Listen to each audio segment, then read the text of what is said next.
So John Mearsheimer is an American foreign policy expert and analyst, and he's very hostile to Israel. To be honest, I personally don't find his insights to be that perceptive or that poignant, really. I think his analysis can often be very skewed. And an example of that is in his description of Hamas and why they do what they do. As we sometimes see with the Western intelligentsia, they try to somewhat justify or understand the actions of Hamas on October 7th, which is so heinous. I want to show you his words on Piers Morgan's show so you can see for yourself the argument that he makes.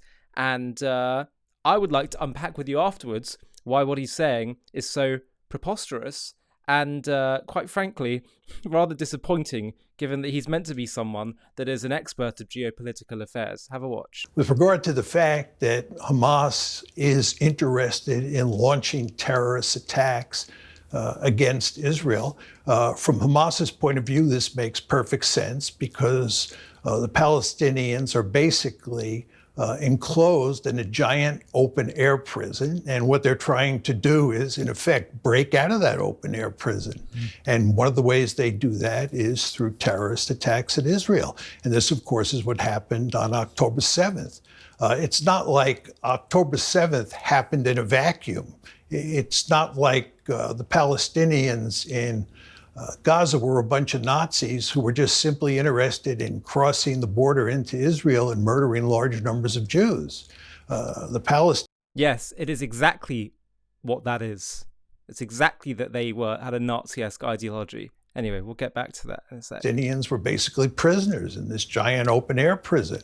And what they were trying to do was get out of that situation. And one can hardly blame them. But it's not as simple as that, is it? Because Hamas had power since 2005.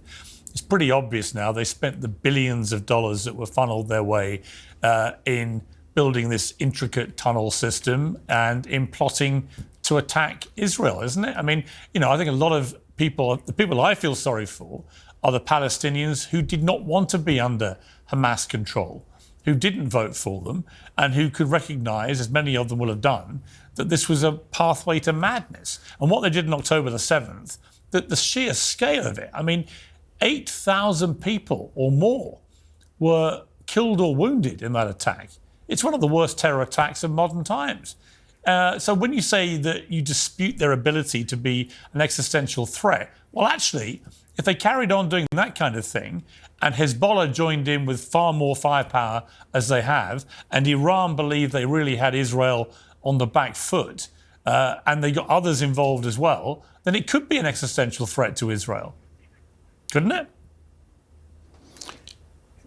No. I think what you're missing here is the big picture. What's going on is that Gaza and the West Bank are part of a greater Israel. And this greater Israel is an apartheid state. And if you look at how the Palestinians in Gaza and the Palestinians in the West Bank live, it's hardly surprising that they're trying to rebel against Israel. If you were a Palestinian and you were living in Gaza, I can be certain that you would be resisting against the Israelis the same way the Palestinians are. So this gets to the fundamental fallacy that people like John and others have about the Israel-Arab conflict.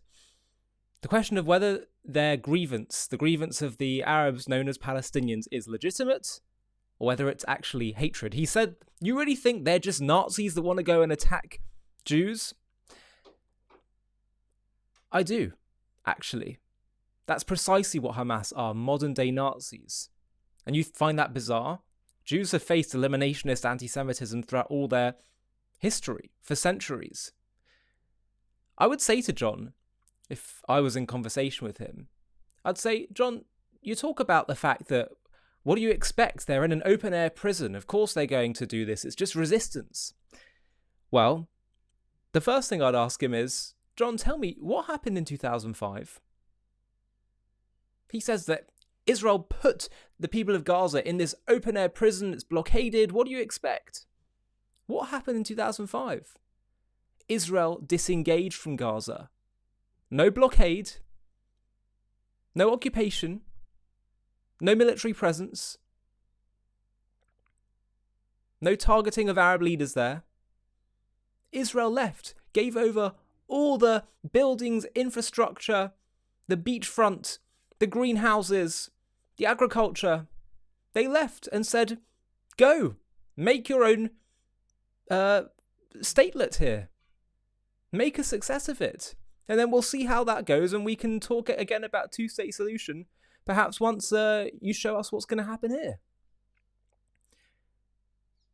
So you then say, well, but there's a blockade, and there was none of that. What then happened is, and then Pierce says, I feel sorry for the Palestinian people because they don't want this. Actually, they voted in Hamas. And then you say, well, they haven't had an election since. Well, they know exactly what Hamas are. They knew what Hamas wanted. And you might say, well, that was decades ago. Well, guess what?